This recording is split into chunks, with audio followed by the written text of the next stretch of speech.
So Jesus is carried out to this place, or drug out to this place, already weak and bloody, whipped and beaten, and they lay him down and they nail him to the cross.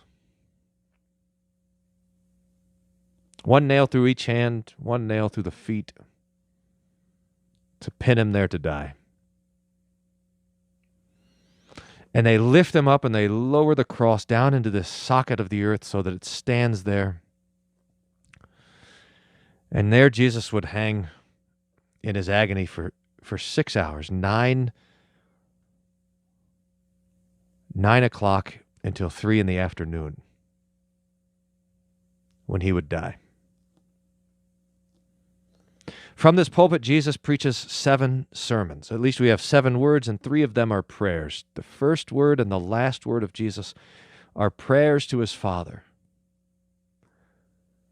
The first really kind of sets the mood. Jesus looking down at the soldiers, unbelievable, and looking at the crowds of people walking by and wagging their heads, and even looking at the Pharisees who are there mocking him. He says, "Father, forgive them.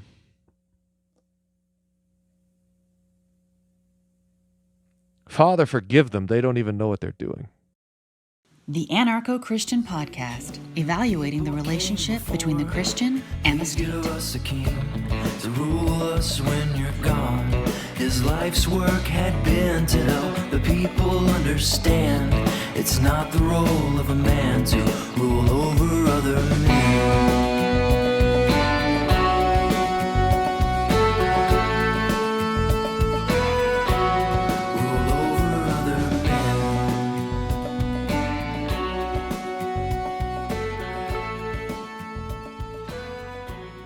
Hi, everybody. Welcome back to the show. As you may know, Easter is close upon us, so I thought sharing an older episode I did with the boys from the Last Nighters podcast might be good to share. We've done a couple of Easter recordings that I look forward to each year around this time. The Last Nighters is a movie review podcast that looks to find a discussion about the free market and other political topics within the movies they review. But an extra interesting thing about our collaborations for Easter is that they are atheist.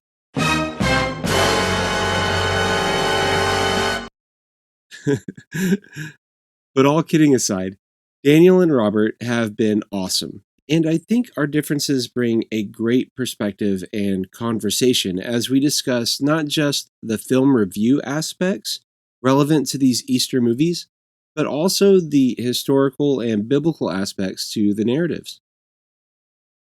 This was our first Easter episode, so we went with Mel Gibson's The Passion of the Christ. Like I said, we not only go over the film and acting aspects, but some of the historical and theological stuff as well. And being that their show review is from an anarchist perspective, we touch on several things I think y'all will find interesting. So without further delay, here is the Anarcho-Christian / Last Nighters Easter review of the film, The Passion of the Christ. Crowns, may they continue to shine.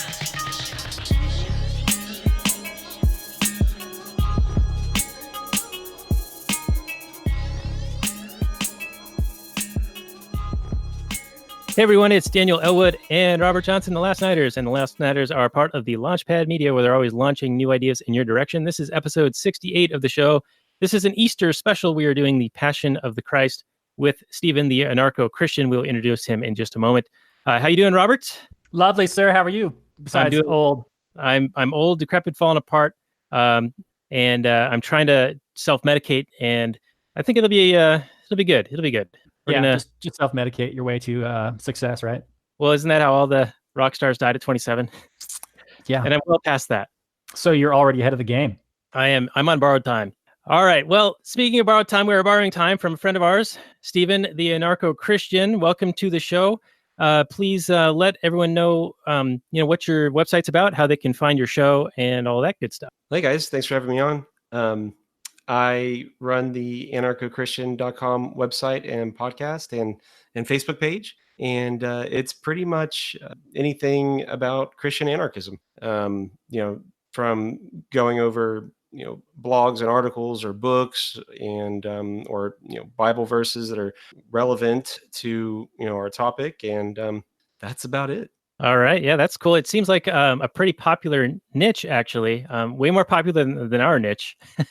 And I actually do have in my notes related to the movie we're talking about tonight, The Passion of the Christ, just some general questions about religion and the state and some verses that get referred to in deference to the state. And I'm just wondering what your thoughts are on those. I don't know if you have specific knowledge in those areas, but I figured I'd throw those against you and see what you have to think on them. Sure, I'll do my best. All right, sounds great. Well, we usually start off with a read of the old Google description, and then we get into the analysis of the film. So if you're ready, I will pull that up here. So, The Passion of the Christ, 2004 drama indie film, 2 hours and 7 minutes, directed by Mel Gibson and produced by Mel Gibson and financed by Mel Gibson. Pretty cool story on that, actually, that I want to get into. Wasn't it also co-written by him? It was, I believe, yes. So 7.2 on the IMDb, 49% Rotten Tomatoes, and 4 out of 4 by Roger Ebert when he was still around, and 93% of Google users like it. So a huge disparity between the normal critics and everyone else. Pretty interesting. The description is this. In this version of Christ's crucifixion, based on the New Testament, Judas expedites the downfall of Jesus, played by Jim Caviezel, by handing him over to the Roman Empire's hand-picked officials. To the horror of his mother and Mary Magdalene, whom he saved from damnation, and his disciples, Jesus is condemned to death. He is tortured as he drags a crucifix to nearby Calvary, where he is nailed to the cross. He dies, but not before a last act of grace. Came out February 25th, 2004, directed by Mel Gibson, as we said. Box office of $611.9 million. And an interesting thing about this is not an English language film. This is in kind of an Aramaic, Jewish, Palestinian, Latin, Hebrew type language, which is pretty interesting. I did watch it with the words on Amazon Prime. However, I couldn't make the words quite big enough to read them easily. So I was squint-vision in watching this. Your thoughts on the Google description, Robert? You still watching movies on your iPad? I am, but we have a bigger one on the way. It's arriving on Monday. Uh-huh. Yeah, so I think you're right about that. They actually learned their lines in Aramaic and also Latin for the Romans, I believe. Not a whole lot to say about the description. It pretty much describes the plot. It's just about, it takes place over about like a day or two, and then you get some flashbacks, but for the most part, it's just Christ's execution. Yeah, just a whole bunch of torture, which I remember when this came out, it was very controversial, and I think, well, I'll have a bunch of questions on this, but let's shift over to Steven. What are your thoughts on the description so far? Yeah, like you said on the description, it's pretty straightforward. The movie isn't, I guess, a typical movie where you have, I guess, a progressing storyline. It's just one snippet from this event, and with a few little things thrown in there through the flashbacks. But yeah, that's pretty much it. Yeah, and gosh, this is going to open up a whole can of worms and stuff. But now I'll work in my comments as we go through. Daniel, where do you want to take this to start off? Well, we mentioned the Aramaic language that was spoken in the film, and I guess Gibson wanted to do that to have the nuances of the performance shine through in spite of the language. So it's kind of an interesting thing, because it really forces the actors to act not with their words per se. I mean, they are doing a performance, of course, but they have to use like all their other subtle cues and other abilities to relay the story to the audience. Because when this was in theaters, I don't think there were any subtitles. I think it was just straight, this is what you get. You're watching this and you're not going to understand very many of the words, and you're just going to be impacted by what's going on the screen. Yeah, I read a little blurb on the Amazon Prime that said Gibson initially didn't want any subtitles at all, and eventually he relented. I'm not sure at what point he did, but I know I appreciated it. I mean, you could have gotten the story just from the actions alone. I wouldn't say the dialogue was necessarily too insightful, but there are some key scenes where absolutely I wanted to know what was being said off the top of my head, especially during the so-called like trial period where Jesus is in front of the Pharisees. And then when Pontius Pilate is taking Jesus aside and kind of talking to him a bit. Yeah, and he had an interesting Latin/Russian accent, I thought. He's a Russian troll. Steven, you have any comments on this portion? Yeah, so I did see this movie in the theater, but that was obviously a long time ago, and I don't remember. I want to say that it did have subtitles, and I could see where maybe you wouldn't need subtitles because it's a story that a lot of people have some of the basic ideas of, so you could just kind of watch these people react and watch their actions and the looks on their faces and things like that to still get it. But I do prefer the subtitles because I guess one thing that to the credit of I think Mel Gibson wrote the screenplay or co-wrote it, that there's a lot there that's really good as far as sticking to the words from the Gospels, and even putting in some things that are references to other parts of the Gospels or other books in the Bible. So where that's concerned, I am glad that I could see it artistically without the subtitles, but I'm glad that they're there. Yeah, yeah, and I think that the performances, you can actually see some of it with like the woman who plays Satan and the apostle Peter, or disciple, right? Peter. Yeah, at Uh, this point, they're disciples. yeah. So he was like watching the show trial, and he was like caressing this column that's holding up the building, and then acting very. He was trying to display a lot of emotion in that Yeah. scene, and I think that was purposefully done because of the Aramaic. Like, I think that they amped up to 11, all of the physical performance to try to convey the story. So he was trying to like show that he was very distressed by what he was seeing and tormented, and then he denied Jesus 3 times, as was foretold in the flashback. Anyways, Yeah, Daniel, I think you're right. I think this movie kind of seems like it's kind of presented in a kind of a play format where there's a whole lot of emoting and kind of melodramatic, cranked up to 11 body performances in order to convey to people like in the back row who can't necessarily hear all the dialogue perfectly clearly or something like that. Yeah, Right. I think that you mentioned earlier that maybe a lot of that came from it being in a foreign language to all of the actors, and I agree. I think that there was a lot of that emoting, that larger movements, larger ways that you can express things, and I'm sure that was intentional, but also assisted by the foreign language. Right, and I had another point there, and now I have lost it. Oh, yeah, Caviezel's performance, as he's Jesus and tortured. I mean, he doesn't have a lot to say, but his face and his body being mutilated are on screen a lot, and so he's acting like without words very much in this film. And I thought he did an excellent job, by the way. And I guess he actually injured his shoulder as a result of the filming, and I guess during filming, the assistant director was struck by lightning twice, and then so was Caviezel. So lightning strikes 3 times during the filming of this. Wow. So God was angry what about this movie? I don't understand. Okay, yeah, I don't know. So Steven, you saw this in the theater. I just saw it for the first time last night, but I do remember when it came out, and my uncle is a traditional, conservative Christian Republican type. And he was all about this movie when it came out. He was like, "Oh, you got to go see it. It's so good. It's so amazing," and all that stuff. But all I remember is that there was a bunch of controversy, and I don't recall if it was just because it's a religious movie and Hollywood didn't want to produce it, so Gibson had to go out on a limb and do it himself. But then there's also some criticisms of it being anti-Semitic in some way, and I'm not really sure if I see that here. Maybe I'm just naive. But what would the controversy have been about just in general? And then do you know what the anti-Semitic stuff that was claimed to be about this movie was? Yeah, I remember that. I remember all of the controversial or all the controversies around it. One was about the blood and the torture in the movie. And the other part was the claim that it's anti-Semitic. And what's interesting is that the movie, I didn't see anything anti-Semitic about it, and the only thing that I could see as maybe a specific is that the Jewish Pharisees are the bad guys. So I mean that's the only thing that I could see that I guess could be pointed to, is that it kind of shed like a bad light on them.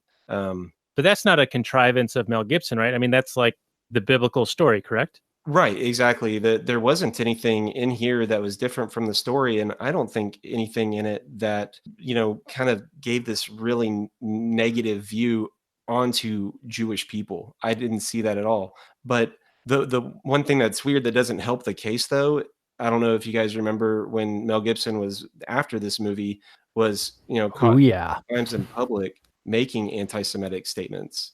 Right. And He was helped. pulled over drunk, and he said that the Jews start all wars or cause all wars, which a lot of people in Hollywood took offense to. Right, so it doesn't help the controversy already surrounding the movie where that's concerned, but to me it does seem, I could be wrong, but it does seem completely, separate, that this movie and the way that the characters, are portrayed doesn't seem to come through with any sort of malice toward their ethnicity.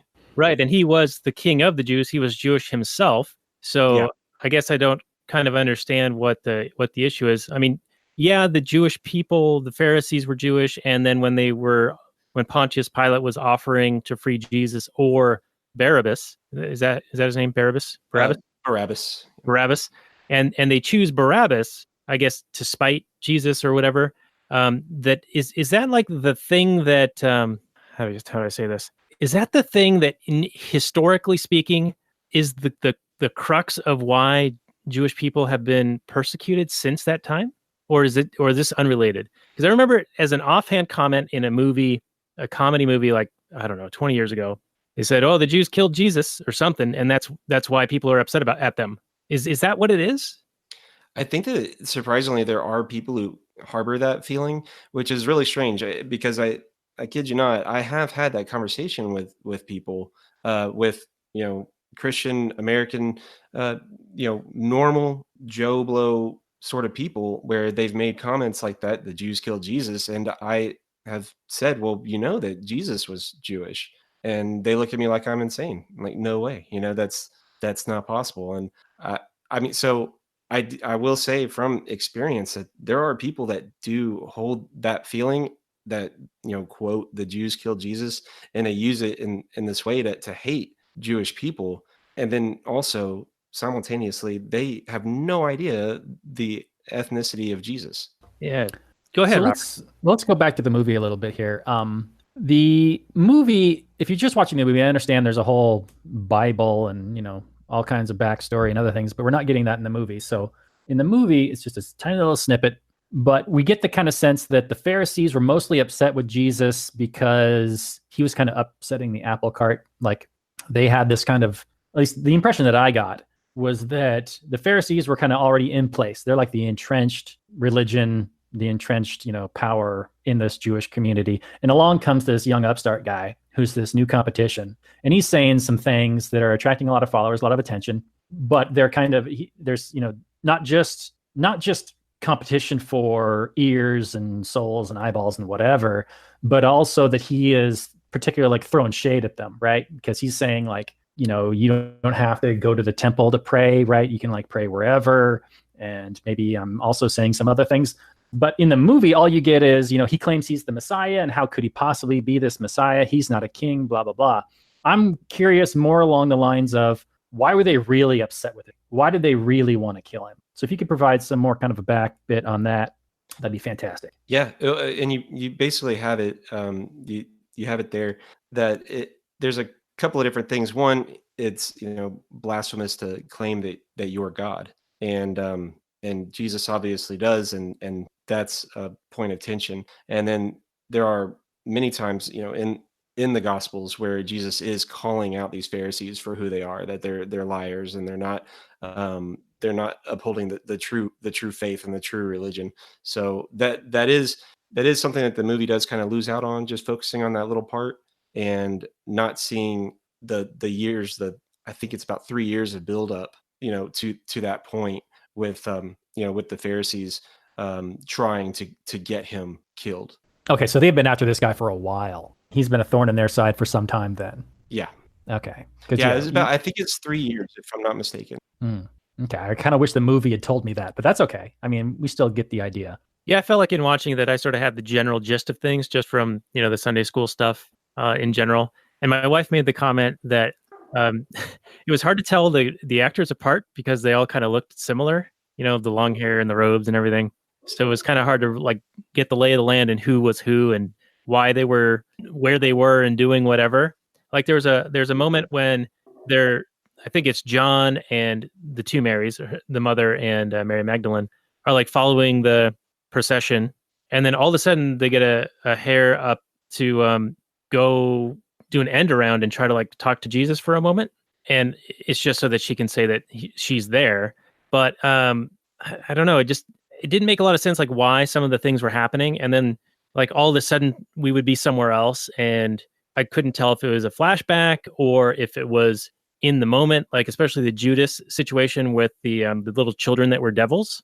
Yeah. Like I couldn't tell if that was a flashback to when like Jesus met Judas, like maybe Judas had been this street person who had leprosy or whatever. I don't know the canon or the story, but when they were displaying it in the film, I was like, oh, this must be back when before events, and he was tormented and he saw demons and whatever, and then he met Jesus and then he betrayed Jesus, and I thought that'd be like the little arc for that story. But no, that was after he had tried to return the money, the 30 pieces of silver. And then all of a sudden he's just like slumped up next to a building and his face is all cut up. And these kids are like acting like demons to him. And I didn't understand how we got from point A to B in that one. Yeah, go ahead. I'm sorry. The movie definitely, I think, assumes a lot for the viewer that you're already very familiar with it. And maybe this is not anything new, but it's just the visual part that the story's always lacking or something like that. And, then specifically with Judas, that's one of the parts in the movie that I don't care for, because there's a few different analogy or illustrations that are made in the movie, and the symbolism that's made, and or artistic license, and that's one of the ones that I don't care for because it's not biblical at all. That's just I guess Mel Gibson trying to show the tortured soul of Judas or something, but I think that it distracted from the movie on the movie level, and then I think that it distracts as well from the actual gospel message that you would get from reading it. If you're reading it after watching the movie and you're like, well, that part wasn't in here, where's that part? Or it just is confusing. So I don't think that was good for a couple of different reasons. Yeah, for me, if you're doing flashbacks, you got to make it obvious that they're flashbacks, unless you're doing one of those clever movies that like it's messing with you. But this is neither, right? This isn't like trying to mess with us. It's not inceptioning us. Mm-hmm. So I think it would have been better had the flashbacks been more, I guess, on their face, hey, this is a flashback, everyone. And not just, hey, moments later and across town for some reason. and he looks totally different now, by the way. It was just weird. Anyway, Roberts, I'm sure you've got something. Yes, sir. Well, I've got all kinds of things. It's just a question on what we want to get into. Let's talk about Pontius Pilate a little bit, because he actually brought up the whole my truth thing when he was explaining to his wife why he was kind of in a catch-22 with he's going to have a rebellion no matter what he does with Jesus. And then he mentions that he's been putting down rebellions for 11 years in this wretched outpost. So I thought that was very apropos of, that's what an extension of government force is to quell rebellion and prevent people from living free. Yeah. Right. Yeah, I really liked Pilate in this movie. I thought that the actor did a good job. And as far as the dialogue, it stayed true to the things that were said in the Gospels, but also the things that were added.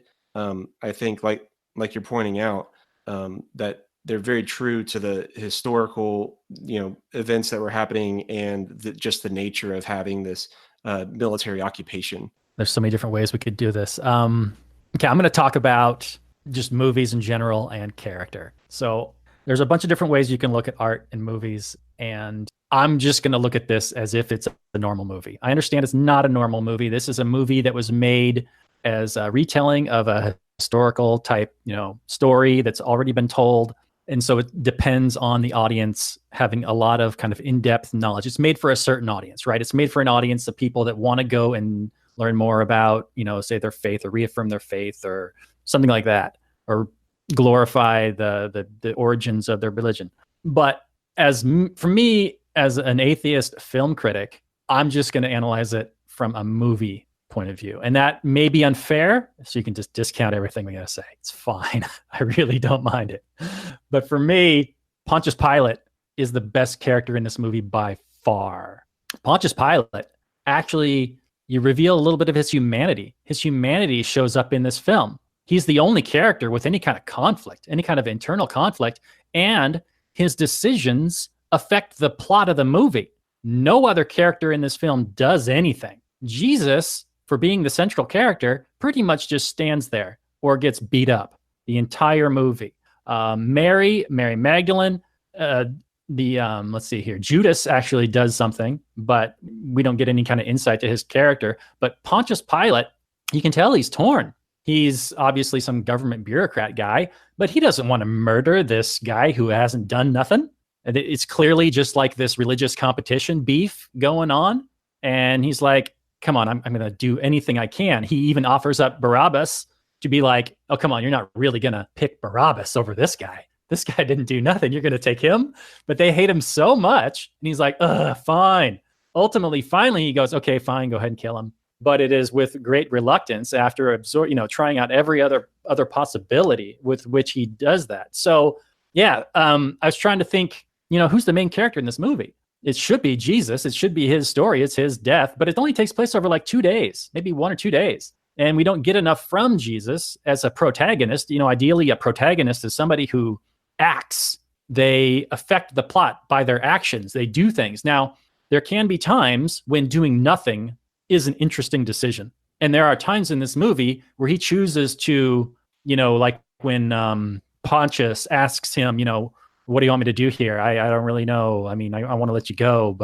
And Jesus is like, well, you can't do nothing to me. I mean, you don't have any authority. And the real bad people are the ones that threw me into your hands and that sort of thing. And he basically is saying like, you got nothing on me. You have no power over me. So that can be an interesting thing. But when you do that the entire movie, when you are just like this whipping post the entire movie, it's just not interesting. He's not an interesting protagonist. He's not an interesting character to me because he's flawless, right?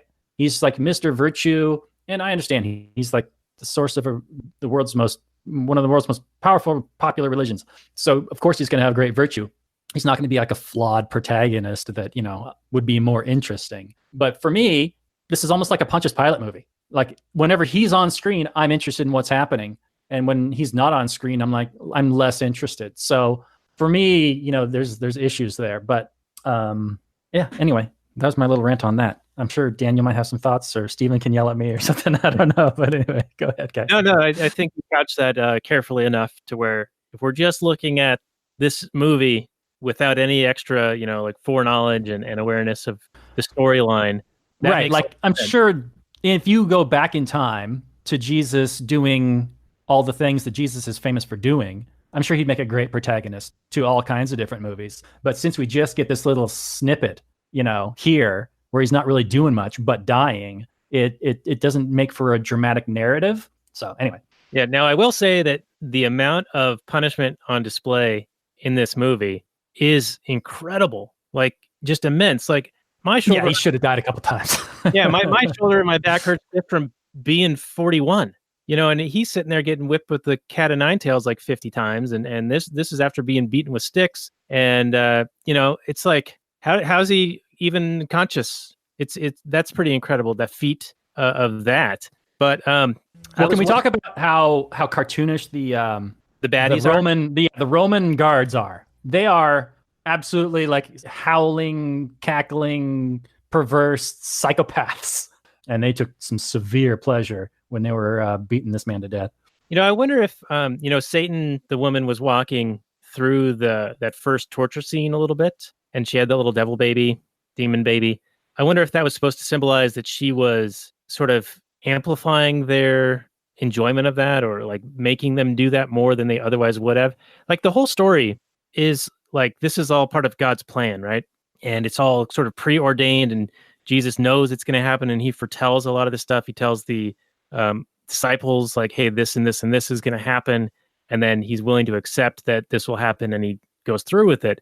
But I'm wondering if this was sort of like behind the scenes, out of the control of those individuals per se, like they were destined to do these things, not of their own volition, not of their own individual choices, but like sort of orchestrated in a way. Do you kind of follow what I'm saying? Like it feels like this is all preordained to happen. And Jesus even says in this, they know not what they do, and he knows what the fate is going to be. Side note, and I've always wondered this, the whole crux of this is that Jesus dies for sin, and they torture him and crucify him. But how does that absolve, Stephen, this is directed to you, how does this absolve sin in the world of man?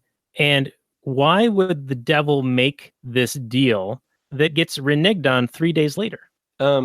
I guess I'm not familiar with what you're saying, that this deal is that something that came out of the movie, and maybe I missed that. Well, I'm just speaking in more, I guess, generalish terms, like Oh, okay. like Jesus dies for the sins of man, and that so they don't go to hell, right? Well, this must be a bargain struck, right? Like, No, there wasn't. And it sounds like it's possible that maybe you're mixing the story of Job with this story where Job starts out with the devil approaching God and telling him that you protect Job, let me do something bad to him, and he'll reject you, and so that's the way that the story of Job starts off. There wasn't anything like that, I guess, in the Bible dealing with Jesus or anything like that, where there was some sort of deal struck between God or Jesus and the devil. There's one thing in the movie where with the snake, when he's praying at the garden at the beginning of the movie, where he steps on the snake's head, and that you won't find written in the gospel accounts, but what it is it was put in by Mel Gibson as symbolism for way back in Genesis. God lets Satan know that there will be a Messiah that will crush the head of the serpent. So we have that as kind of a symbolism in that part of the movie. But getting back to the original question, there's not a deal made by God or made by Jesus with the devil. That's not something that happens in the Bible at all. That could be something that is confused with the story of Job a little bit, but with Jesus, there's not a deal struck that the devil's lost, 3 days later or anything like that. okay, all right. Yeah, I've got to say that's a new one on me too, Dan. I've never heard that, some kind of deal with the devil. There's the whole devil tempting Christ out in the desert, right? But other than Right. that, I don't know. Right, and that's something else that maybe would, Robert, I think you're mentioning, for a bigger movie with more development and stuff like that. That might be a good thing. That it might have been good if we had something like that. But otherwise, I really didn't care for any of the symbolism with the devil character in the movie. I really didn't care for it at all. I thought it was kind of distracting, and it didn't hold a lot of significance to the actual story. Yeah, and there's not a whole lot of payoff with the devil's involvement. No, you just get that really terrible scene at the end where the devil's on her knees, screaming, and I don't know. I didn't care for it. And then there's the point where the devil's like holding that creepy old baby. What was that about? Yeah, that is completely 100% Mel Gibson on that one. That's not in the story. That's not in the Gospels. That's not something. Is it symbolism for something, or it's his symbolism? I guess that's the point I'm trying to make. It's not actually symbolism from the Bible or some sort of prophecy or anything like that from the Bible. It's 100% Mel Gibson's symbolism. Okay. I mean, it's interesting that you say that, just because I remember when this movie came out and Gibson was like promoting the movie, and he was saying that this movie is like 100 literal translation from scripture. Like, they didn't add anything. This is exactly what happened. And that can't possibly be true, because I'm sure all this dialogue isn't in the Bible, and they're taking some artistic license. They've got to, I'm sure, but yeah, that's not true. There was quite a bit of license there. They did have a lot of key dialogue in the movie, so that's a really good thing. But then there were also other things that were added to it that were either references to other Bible verses, or just something that they threw in there to kind of make another reference. Gotcha. So was the devil who, one of her first lines is, "Who's your daddy?" which I thought was kind of fun.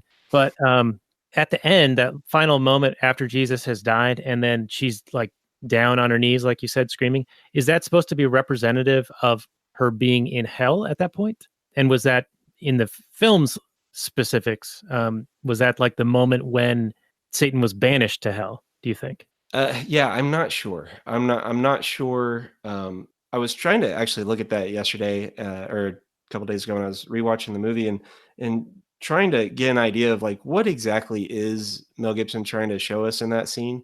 I wasn't sure if the devil was in hell or if it was like this like weird dimensional thing, because the devil was already there around everybody during the scourging. I wasn't really sure, and like I said, I just think the whole thing was a little bit distracting.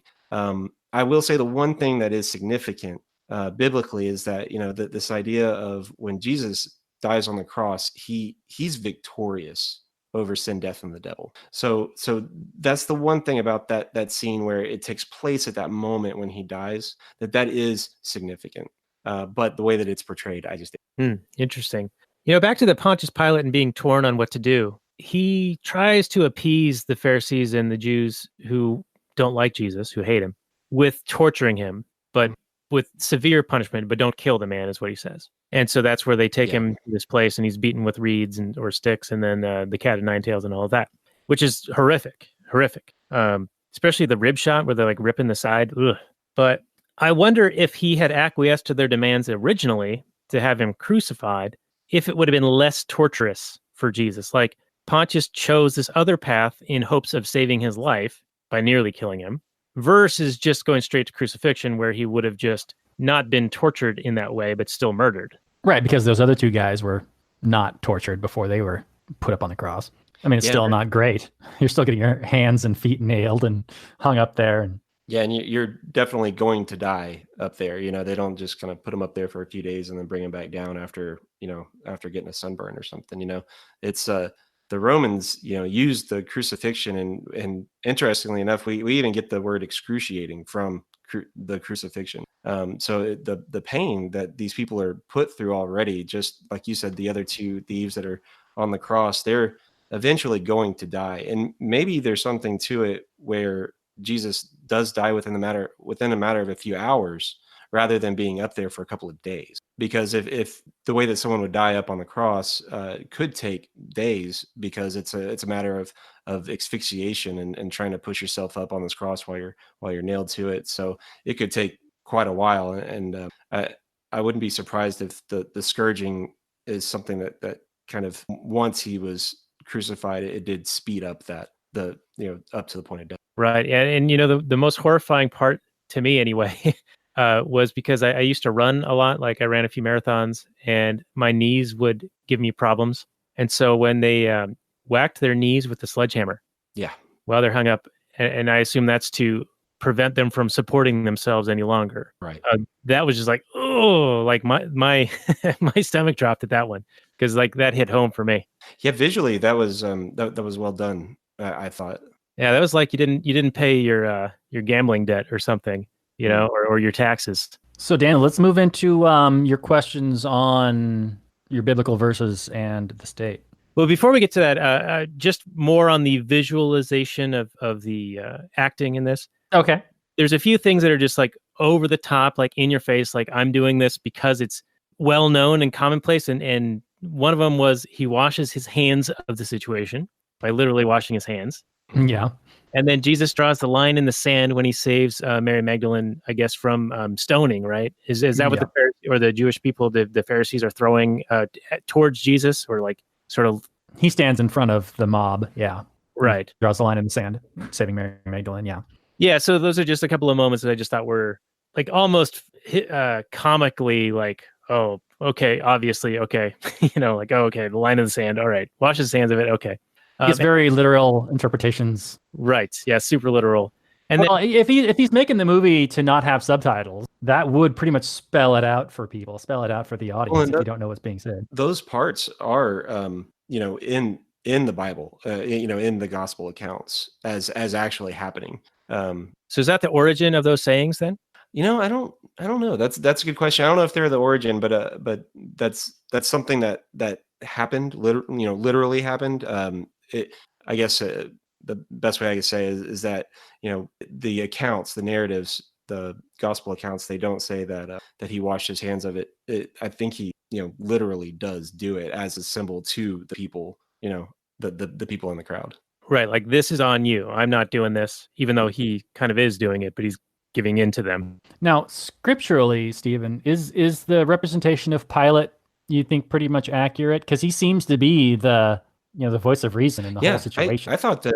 Yeah, I thought that the movie portrayed him very well, and I can read the accounts and feel just as much for Pilate in the accounts as you do when you watch the film. Because I mean, when he first says, what do you want me to do with this guy? And they're like, crucify him. He like reacts with horror, like, what? You want me to kill this guy? What did he do? Yeah, and he really did send him back and forth, and talk to his wife who had a dream, and he had those one-on-one conversations with Jesus, and had those great lines about what is truth. That was all something that that Pilate really did have. That is in the gospel accounts. I thought it was interesting that the pass off to King Herod, hoping that would satisfy the crowd, because like we said earlier, either decision was going to cause more rebellion and uprising. And he goes to King Herod, which is just like this hedonistic kind of pleasure palace with a cheetah. Yeah, it's like Jabba the Hutt's palace. Do you know what were the what was the power dynamics in this situation? I mean, Herod was the king of this area, but then the Romans ruled it jointly, or what was the situation there? I thought it was a weird thing to be able to just be like, well, let's see if Herod can handle this. Yeah, go over there in that line. Bureaucracy, right? Yeah, historically, that is significant. That is the way that the Romans handled a lot of their far, outposts. That they would, have their, I don't know how large their legions were, in these areas, but they would let the people of those areas still kind of retain a lot of their normal practices, and even have their local representative. Okay, yeah, you kind of made sense. It kind of seemed that way, like. Like Pilate's probably where the buck stops, but he's like, well, but there's these other groups that have power too, and I'm going to try and work within all this, not just be lording over all the power all the time. Well, and we know that that if you are seeking to dominate these areas for their resources and for their tax revenue, that sometimes it's better to kind of have your people just happy enough to keep on maintaining their normal lifestyle, rather than just throwing them all into a camp. Yeah, have the guy that's robbing them look like them. That makes way better. Yeah, and better to milk the cows than to slaughter them. Right. Sure. Yeah, interesting. Okay. I had another question, but I can do it, Daniel. Come on, do it. Ask your question. Well, I got another one for you too, while you're thinking about that I think was interesting, around the scene with Pilate, and you've already mentioned it, but it's Barabbas.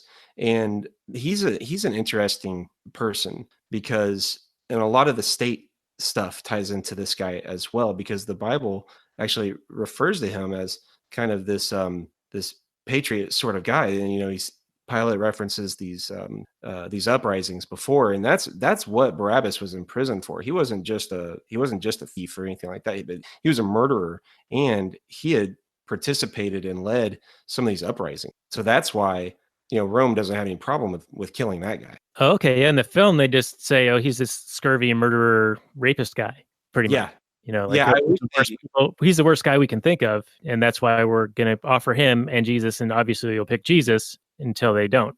Yeah, I wish they would have gotten a little bit more into him, but they might not have been able to do that without having some sort of extra narrative worked into it to kind of give a little bit more description about him. All right.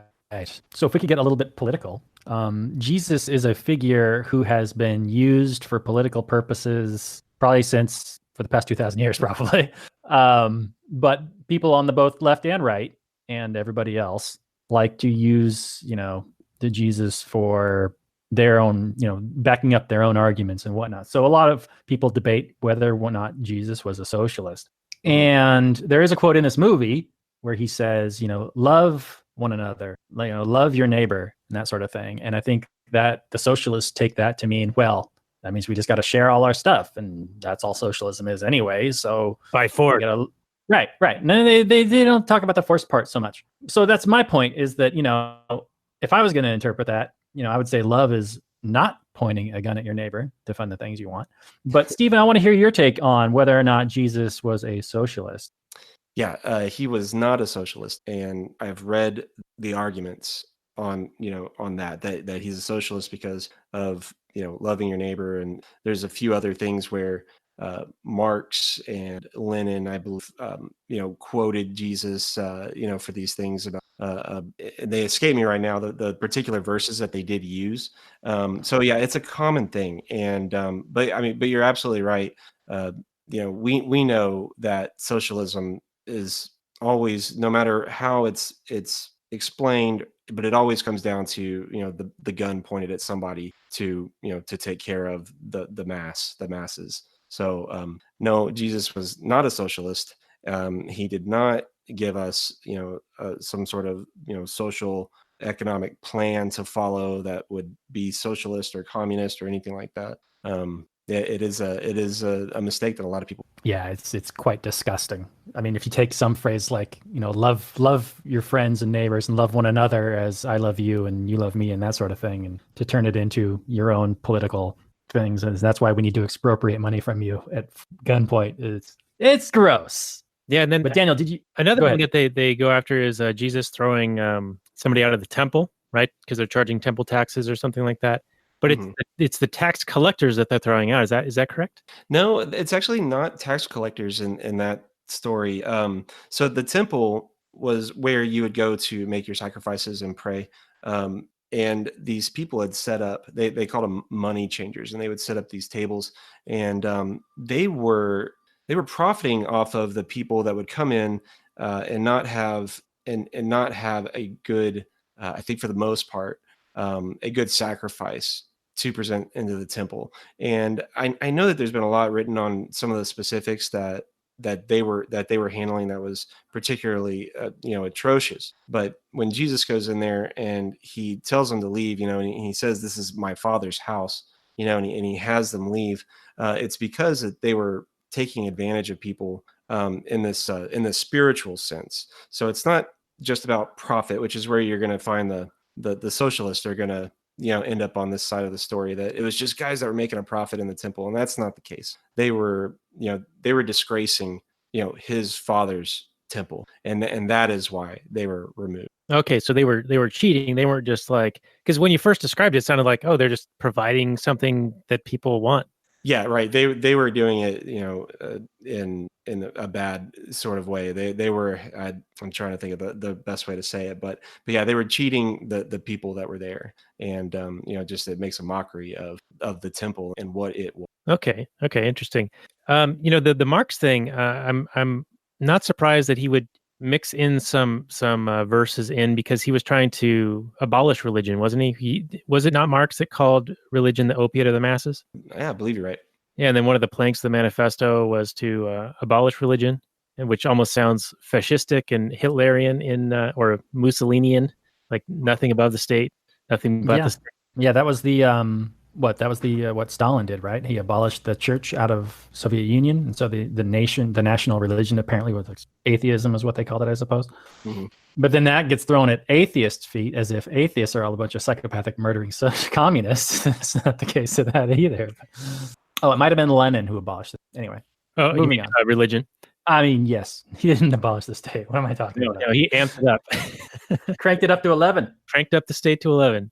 Well, while we're on the subject of just generalities here, Stephen, what do you think is the state of the church in the United States at present? From my reading of things, it looks as if there's a lot more conflation and propagation within the government and military worship that's been brought into religion in some ways.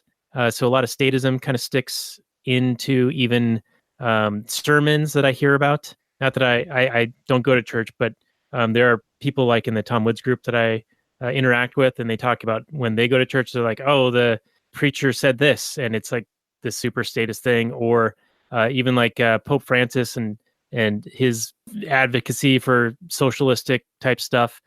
What's your read on things? 'Cause I thought that religion was more of a split from statism in a way, in the past anyway.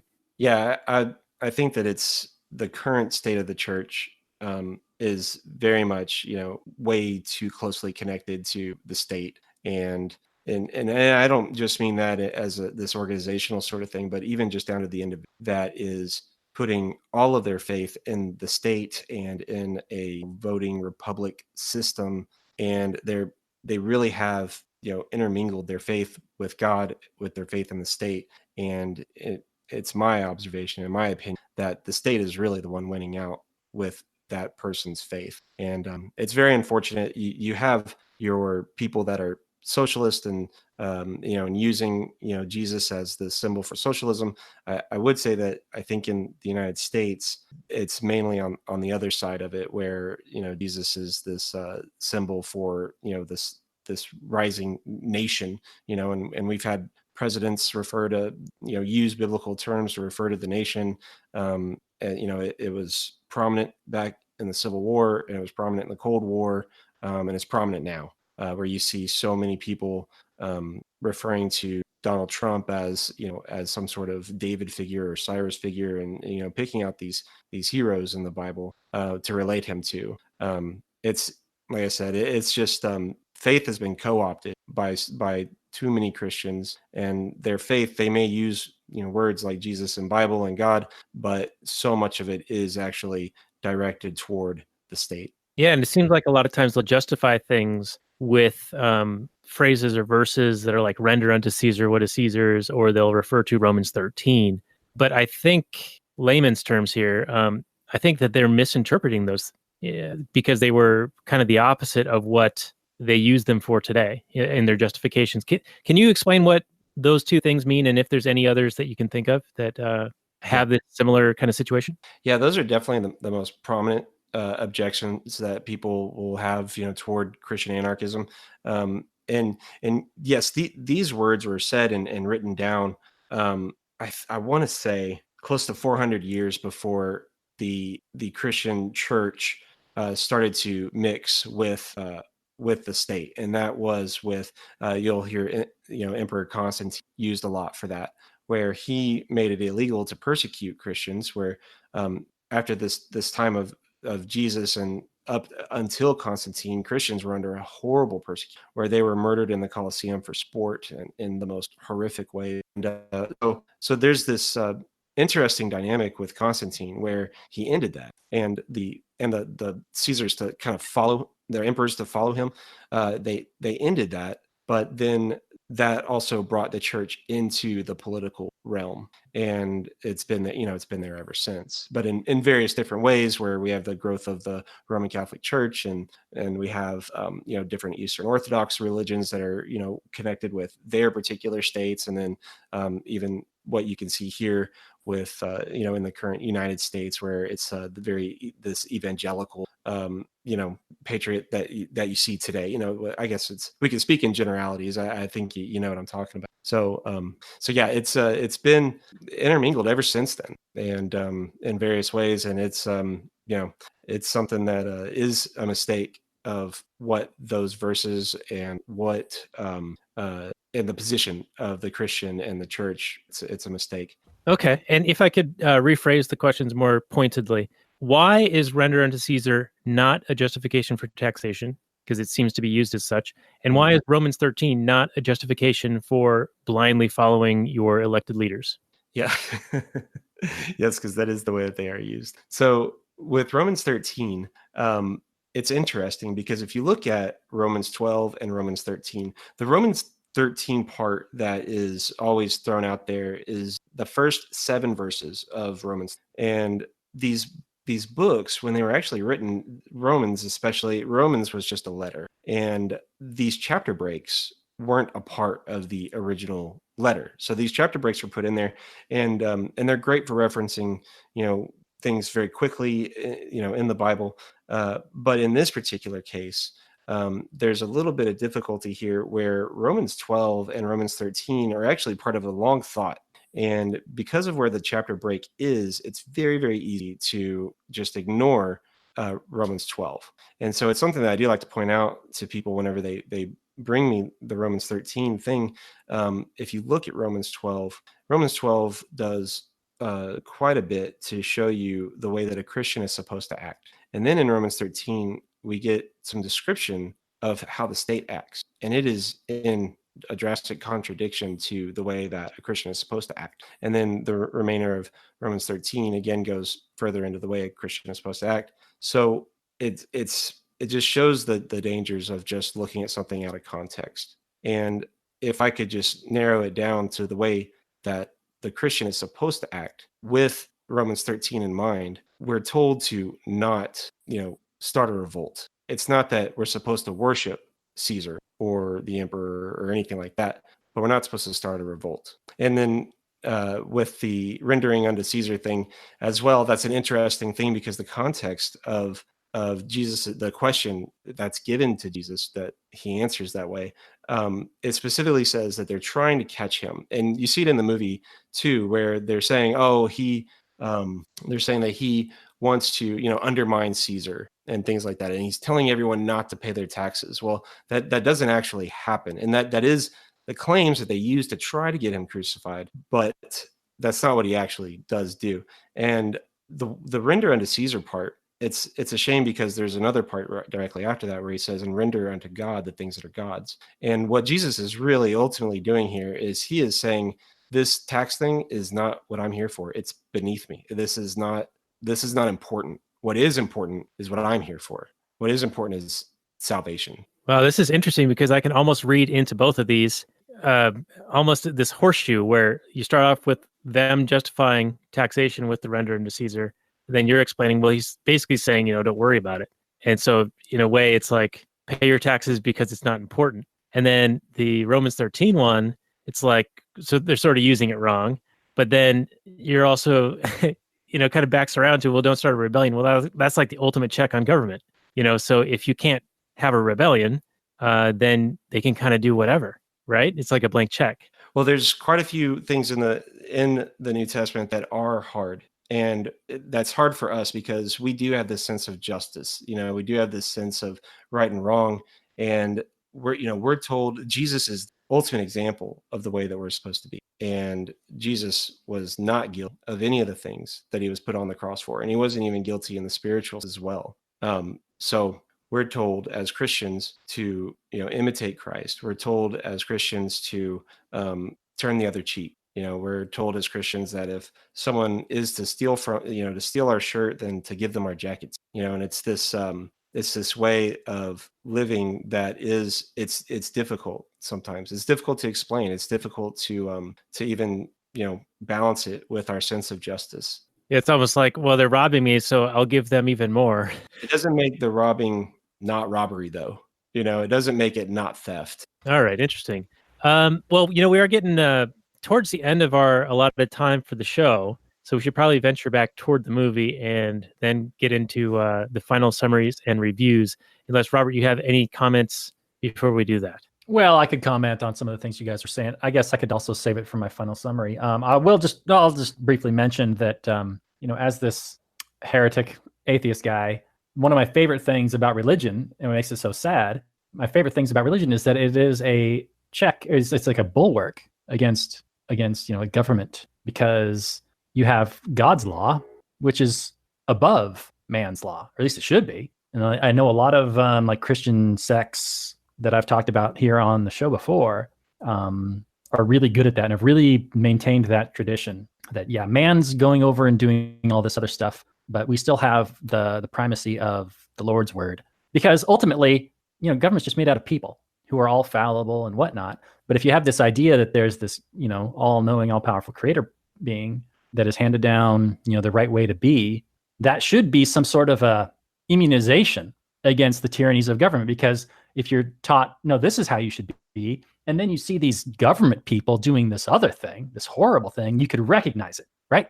You got the good, and without the good, you can't recognize the bad. So you got the good, and then you see the bad, and you go, oh. But like Stephen was saying earlier, it's really kind of fallen off. I mean, I worry that, as much as, I'm not a religious person, but I recognize that as you lose religion and as people let their faiths kind of fall to the wayside, I worry that they don't pick up statism as a far, far, far more dangerous religion. Yeah, it seems to be the most popular one right now. Yeah. Yeah, interesting. Well, Stephen, feel free to respond, and then let's get into our final summary and review on the Passion of the Christ. Some of that did break up there, and but I think if I start rambling, cut me off.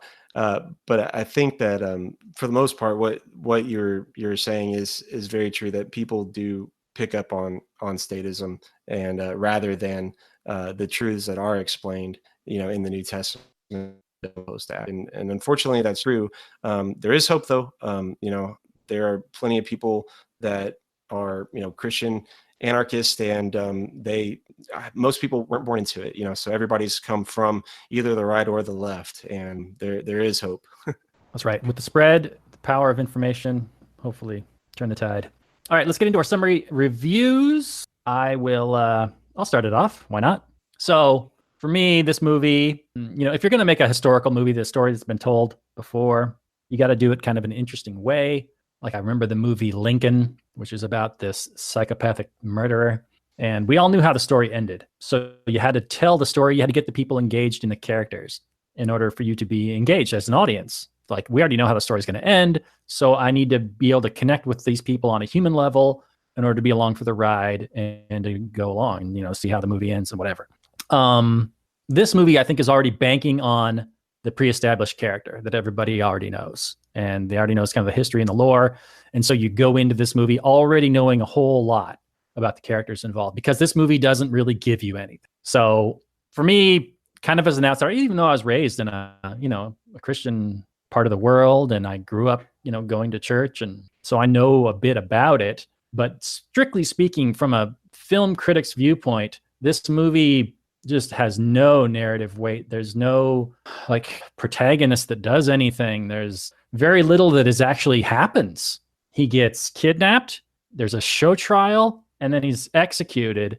And that's it. So for me, this movie wasn't that great. I will say that, I generally like Mel Gibson's stuff. I think he's a perfectly competent filmmaker. He's not perfect by any means, but I do enjoy his work for the most part. I was kind of surprised that this movie, I don't know if it would do so well today. I don't know. That's an interesting idea. If it was released today, how well would it do? But at the time, it was like the number one R-rated movie, or the biggest money-making R-rated movie for a long time. So it's doing something right. I mean, I assume it was, cashing in on name recognition and all the controversy surrounding it. And because there's been all kinds of Bible stories that have been done that have done fairly well. I mean, Charlton Heston in the Ten Commandments, I don't know how well it was, but I'm sure it's kind of a cinematic classic in a way. But anyway, I'm babbling. So let me just clear it up here. I wouldn't say this was a great movie. I appreciate, though, the spirit with which it was made and the idea that you're going to make something different, but I don't think it's like a standalone movie. You can't just watch this movie without knowing any of the backstory. You can't be like an alien coming down and watching this movie and going, oh, that was good, because you're not getting anything. There's no character development. There's no arc. Nobody has any kind of learns anything, changes in any way. So none of that traditional kind of storytelling for this little slice of life, which would make sense. I mean, it'd be weird if it was, 12 hours and you fundamentally change yourself as a character. Whatever. It happens, but it's weird. Anyway, I'm going to give this a mediocre, just like a 5. It's not great, but it's not like terrible either. So I'm going to stop talking. Somebody else take over. Sorry, everybody. All right, Steven. So feel free to give your summary and a score out of 10. You can go decimal point deep if you'd like. I don't mind the movie. Visually, it looks really good. I thought, I guess it would be the cinematography. I thought that it looked really good. There are a lot of aspects to it that I do really appreciate, as far as hitting on dialogue that just has to be a part of this story. There were, however, several parts that I think are just absolutely confusing, even outside of the movie just being this one little snippet.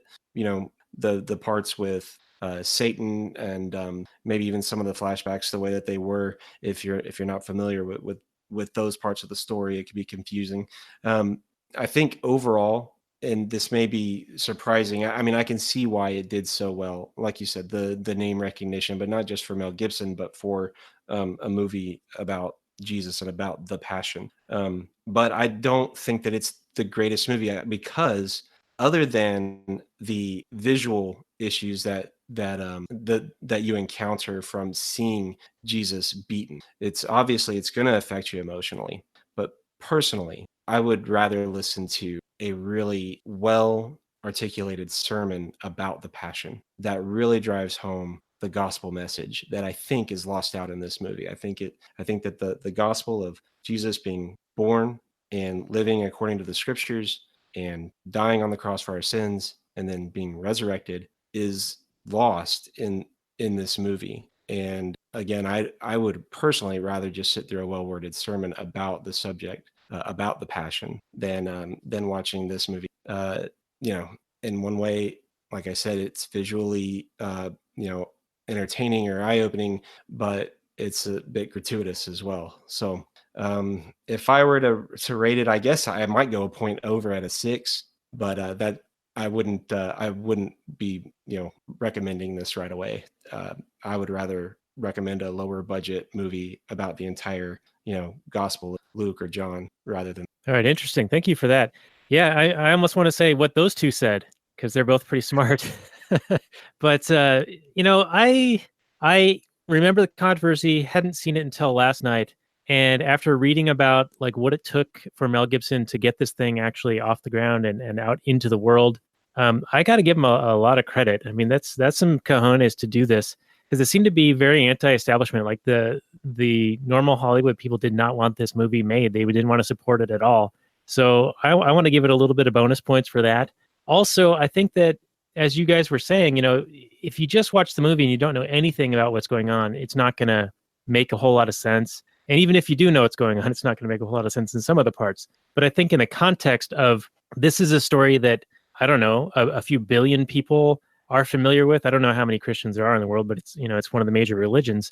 And I think that they're kind of banking on the audience having that foreknowledge coming in and watching this and seeing it depicted, in gratuitous detail, because they've probably sat through those sermons like you were talking about, Stephen, those good sermons that talk about the meaning behind it all and what it, like how powerful it is for Christians. And then to then see it in this visceral way, I don't know, just kind of like symbiotically in my mind, it just makes sense that something like this gets made as a passion project in and of itself about the passion. And I think that, I don't know, I actually enjoyed it. It was, well, I mean, it's hard to say you enjoy something that's about torturing a guy. But I guess what I'm saying, it's like, it's really well done. And I'm glad it got made. And I'm glad I saw it. So I'm going to go with a 7 on this. And I don't care what you guys think. I think it was pretty good. I can't argue with any of that. Thank you, Stephen, for all your comments and your insight. You've been a fantastic guest. Appreciate that. Daniel, you're not wrong either. Everybody's right on their opinions. It was good. It's a good thing we got an opinion show, because otherwise we'd be in trouble. Crowns, crowns, crowns, crowns, crowns. May they continue to shine.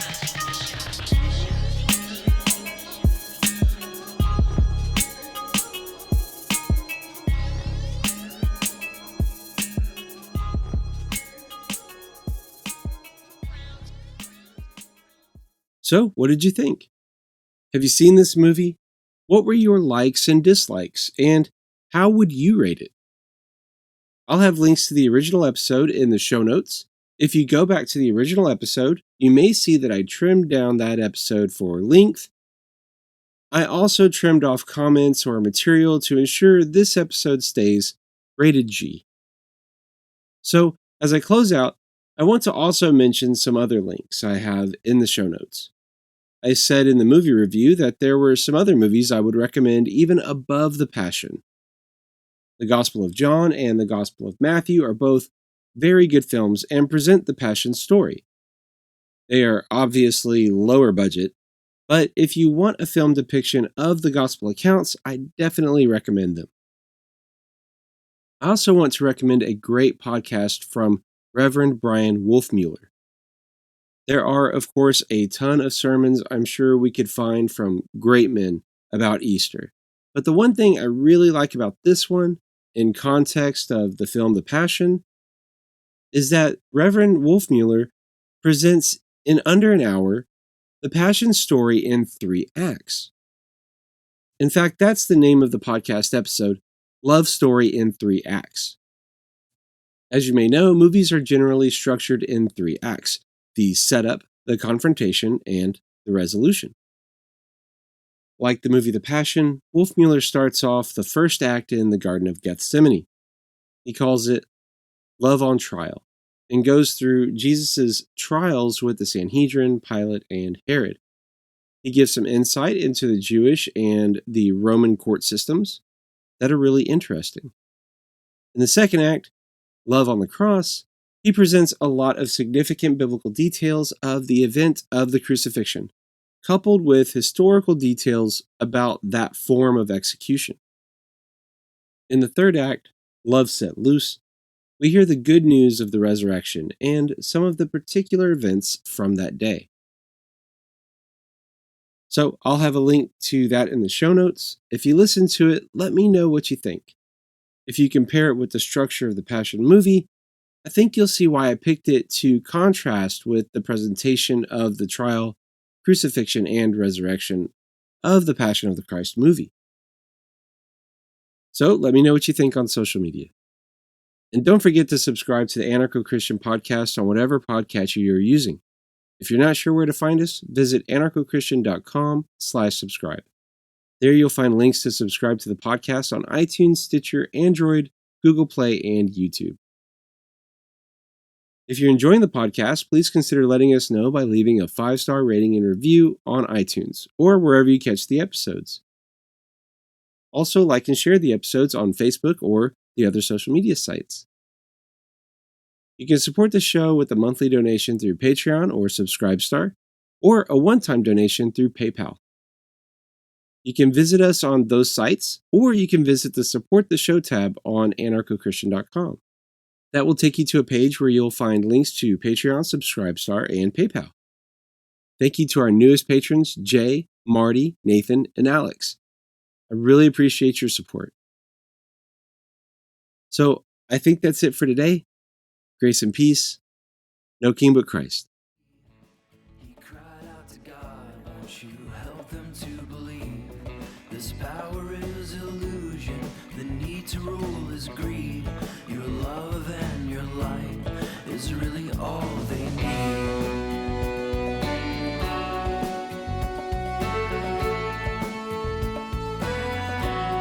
It's really all we need.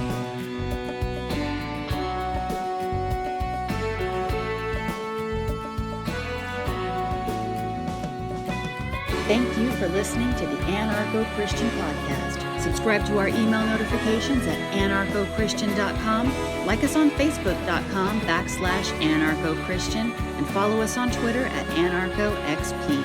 Subscribe to our podcast and YouTube to join us next time as we continue to evaluate the relationship between the Christian and the state. No king but Christ.